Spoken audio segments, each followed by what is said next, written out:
Looks like Kill Team's back in the menu, boys. Today we have new Kill Team!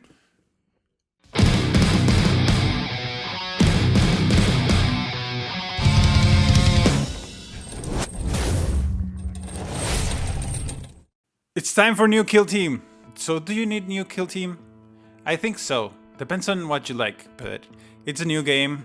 It's completely revamped and you're probably gonna like it. How's it going, everyone? My name is Alan, the Apathetic Fish, and today we have a very special unboxing for the new edition of Kill Team, the new box of Kill Team Octarius. This box was sent to me for free from Games Workshop as a promotional item to show you in this channel. These are very exciting times for me. My local Warhammer group started by playing Kill Team's last edition, and since we built a great community that went into playing Warhammer 40k. Now that Kill Team's back, we're very excited to try it again. Based on what I've seen from the previews, this edition now promises to be a new fresh take into the skirmish game mode for Warhammer 40,000. Kill Team used to be basically a light version of Warhammer 40,000 with some alternating activation, making it a more dynamic game. But now the game has been completely redesigned to be its own thing, still sharing some basic concepts to Warhammer 40k, and it seems to borrow somewhat from Warcry's mechanics. This new version has full alternating activations, action points per model, orders to conceal or engage your models, an increase on operatives' vitality and wounds per attack, critical hits and saves, rules for kill zones and terrain. In general, it seems to be a very complete and apparently thought out game that to me looks very promising. Even the missions have this very immersive backstory and presentation that breaks down the mission as if you're a part of the mission, and it makes you feel like you're part of a larger and important conflict. This box contains everything you need to start playing Kill Team with two factions, the veteran guardsmen of the Dead Core of Krieg and a squad of Orc commandos. It also has enough terrain to fill a 22 by 30 board and the board. It has a core rulebook, Octarius rules manual, combat cards, and measuring gauges. Both of the factions in this box look very nice. They're completely new models. The terrain, it also seems to be that way, although it has some terrain that looks, to me, it looks like it was part of Speed Freaks. Oh, because the terrain is an orky terrain and I like it very much. But let's stop talking about it and let's see what's in the box. So this is the new box of Kill Team Octarius, and it's a pretty big box, sort of like the Minion box that just came out. And the artwork looks very, very nice. And looking at the back of the box, it says it contains the Kill Team core rulebook. It has the Kill Team Octarius rules manual, which includes the rules for these both factions. It has 10 six-sided dice. It has transfer sheets for Death Core of Krieg and Orc Commandos. It also has Kill Team token sheets.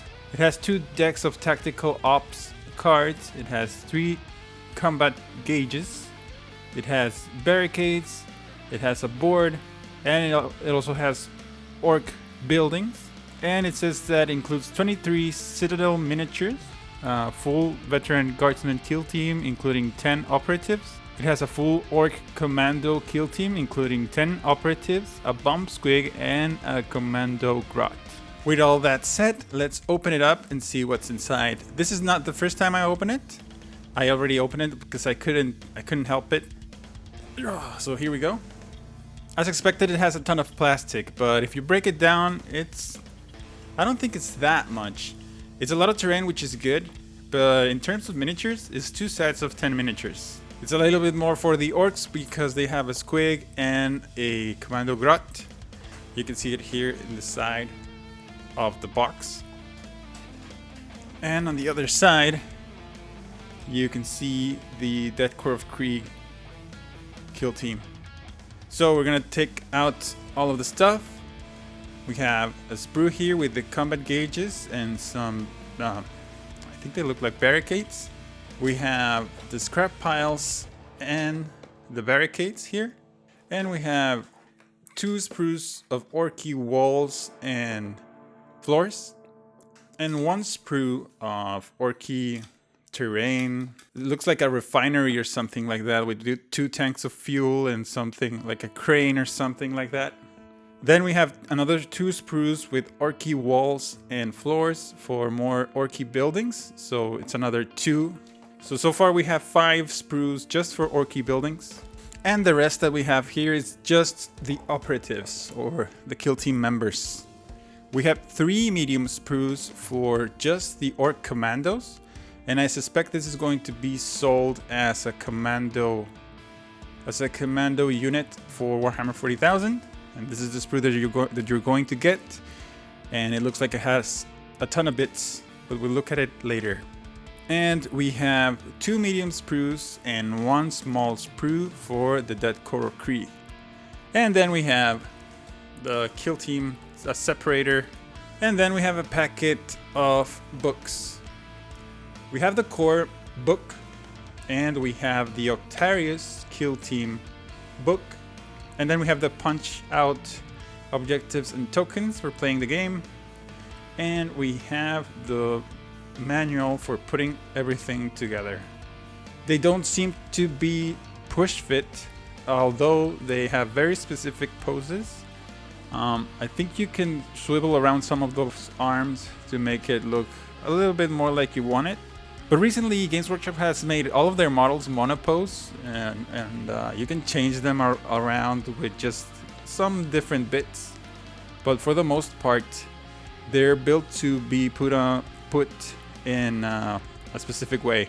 So I already looked through this book and it got me very excited. The design and the arrangement of everything looks very well thought out. I like it very much. The artwork is amazing. And it talks a little bit about the lore of Warhammer 40,000. Then it goes into describing all of the available kill teams.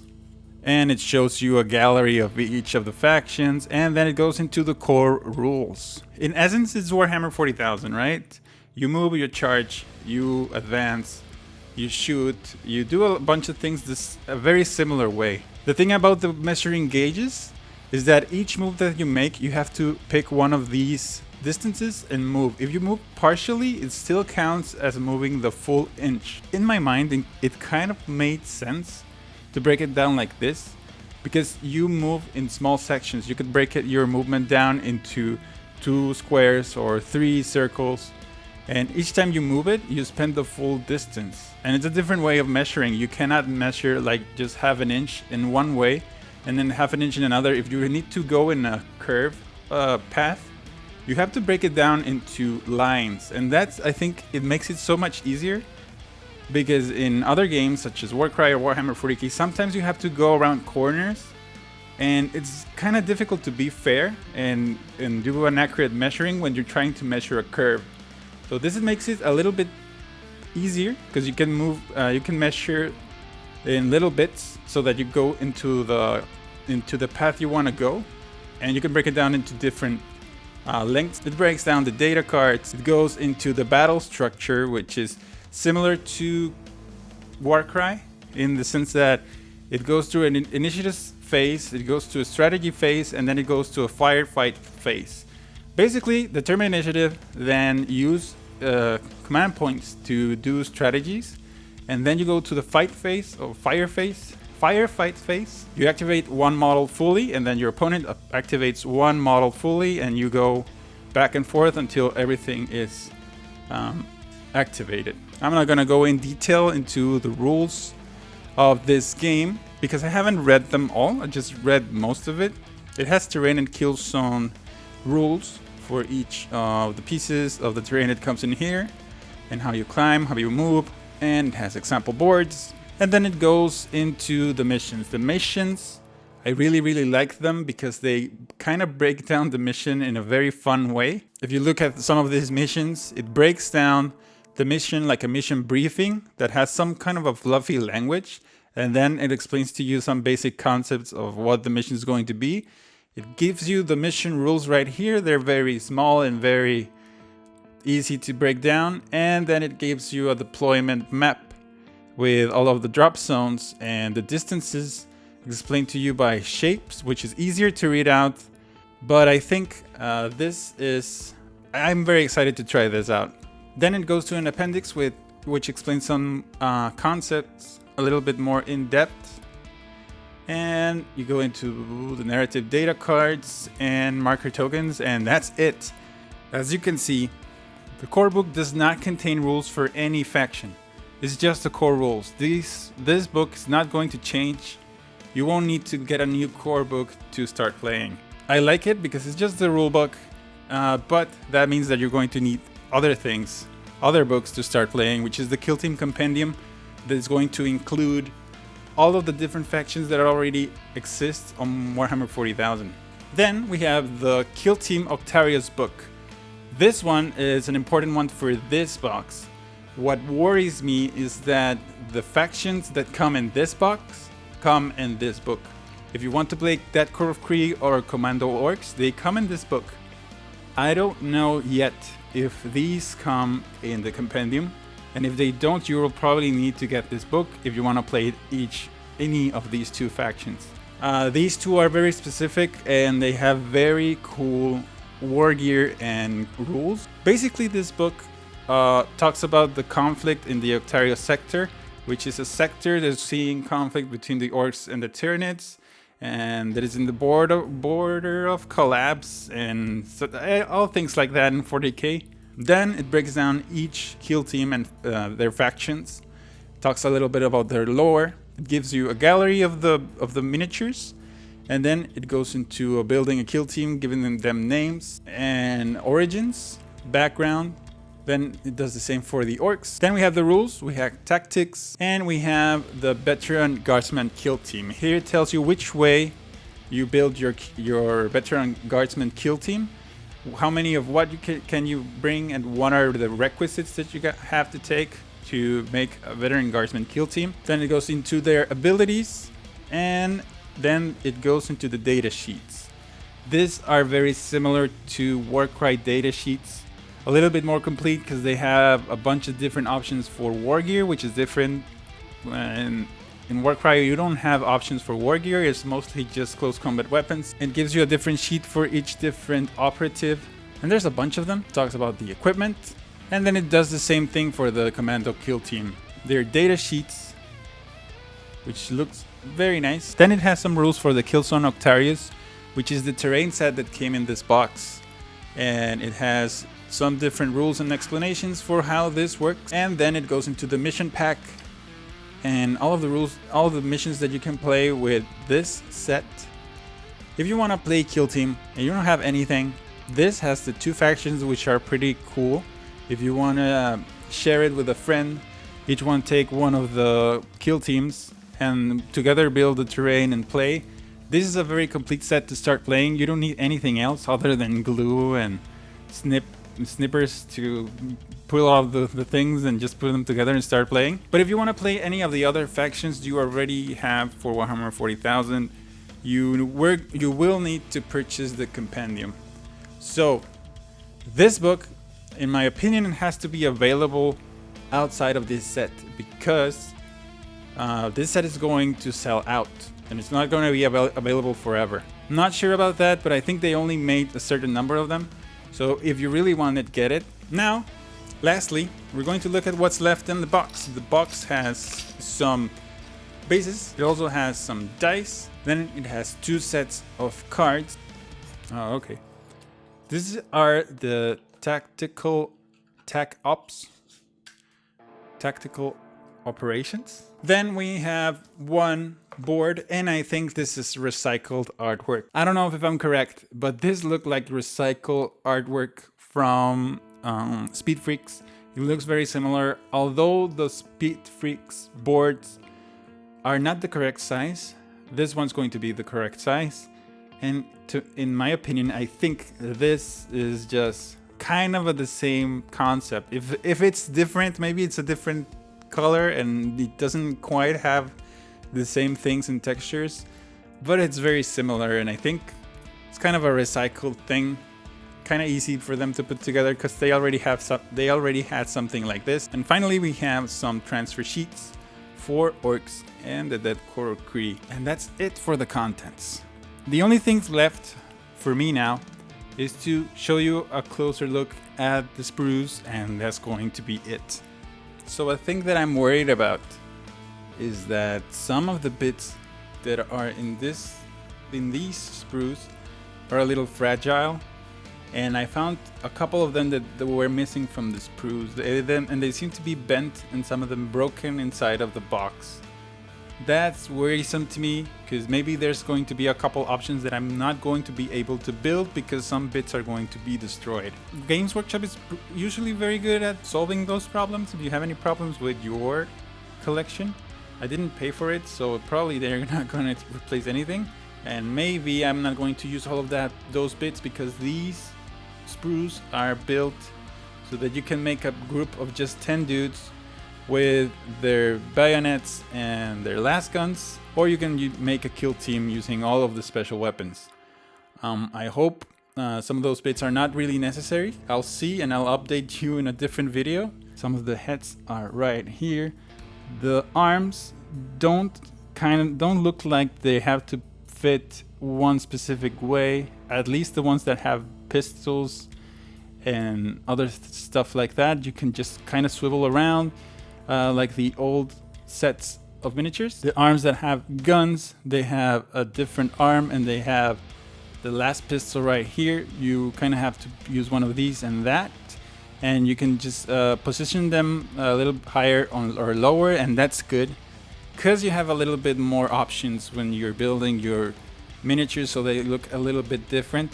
And that's kind of the old way that we're used to build models. Here you can see some of the coats and legs, which of course are not going to be much more postable than what they are. I don't think they're going to be interchangeable. Probably the body is going to be one pose, and that pose you can put different kinds of war gear and maybe a different kind of head, although I don't know, because those hoses that come from the gas mask have to be positioned in that specific way. You have the backpacks down here. You have the backpacks down here. We have some sort of, I think these are the bayonets? I don't know, but they look very fine and kind of easy to break. We have some helmets, some arms, and other stuff like that. These backpacks have this kind of blade on top. Worries me a lot that it's going to break. Hope it doesn't, but if it does, well, whatever. I think you're going to like pretend they were never there. And you can see the flamer right there. That's their flamer. You can see the tank for the flamer down here. You can see a melta gun up here. The plasma is here. And I think you just basically you have one choice of each of the special weapons. Okay, that's good enough for that. We're gonna take a look at the orcs. These look a lot more packed. These look like very tightly packed together, and that's very characteristic of the new kits. And they look like a mess of bits. I think you really need to have your instructions to put them together. And you can see here some backpacks, some heads with masks, some bodies like this one right here, another one up here, another one, some heads, backpacks. They look very nice. They look like very specialized commandos, because they are. Just other bits that stand out to me is this kind of big shooter thing, I think it is. I don't know what it is exactly. Up here we have the breacher. The other one has more special weapons.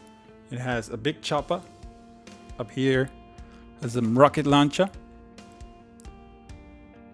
The squig, some part of the squig is here. And yeah, in general, the detail of this miniature looks very nice. I really like these heads. And I'm very excited to use these commandos on a new orc army. This set looks kind of simple to paint. It looks like I can spray it all in silver and then give it a wash. Pick some areas of color to paint in, maybe some reds, blues, or anything like that. And then give it all a silver dry brush. Following that, we can use some pigments and rust to give into the places that are in the crevices. And for me, I think that's enough to make it look very amazing. I think it's going to be very simple to paint, just like any of the models where you paint metal, such as Necrons and stuff like that. It's going to be very simple to make it look very nice. Here you can see a little bit more detailed look at these things. It has a ton of texture. It has a ton of crevices where the wash can go. And I think, in my opinion, you're going to spend a lot of money in wash and paint. But if you do it, it's going to be very simple to just spray it on silver, give it a ton of wash, and it's going to look very nice already. Then we have 2 sprues. This is a floor, I believe. This is a floor piece. You can just put them like that. And you just paint a couple details here in color and most of it in silver.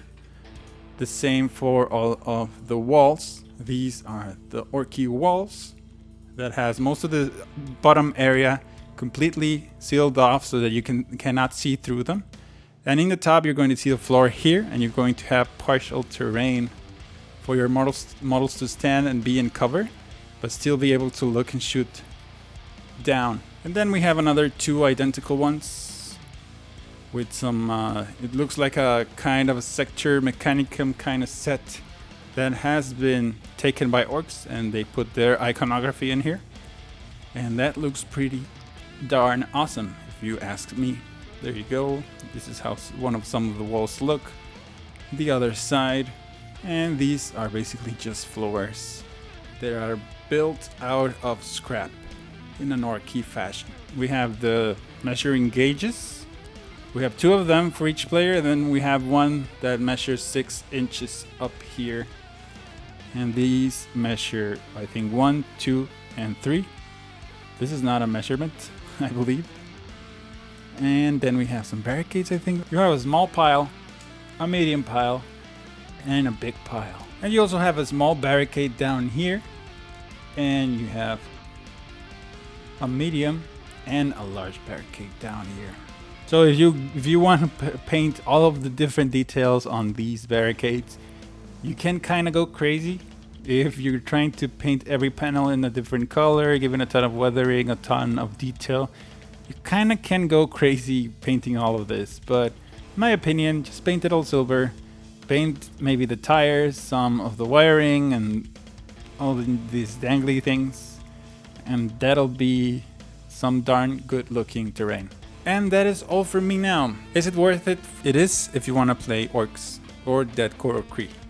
And if you don't have any terrain to play Kill Team or Warhammer 40k, this is a great set of terrain. I really like it. And yeah, basically if you want to start playing Kill Team, you don't have to buy this set. You can buy whatever comes after. If the rulebook comes by itself and the compendium, you can start playing like that with the things that you have, and you don't have to spend anything on plastic. And if you want to get it, you should be there the date of release, maybe 10-20 minutes before. Get in line, get on the web page and buy it as soon as you can, because I think it's going to fly off the shelves. I'm really happy with this set. I hope you liked it. And that's going to be all for today. And that is all, my friends. Thank you very much for watching this video. I hope you enjoyed it. And if you liked it, please let me know in the comments below. Like the video and subscribe to the channel to keep up to date with more content like this. Thank you very much for watching, and I'll see you in the next video.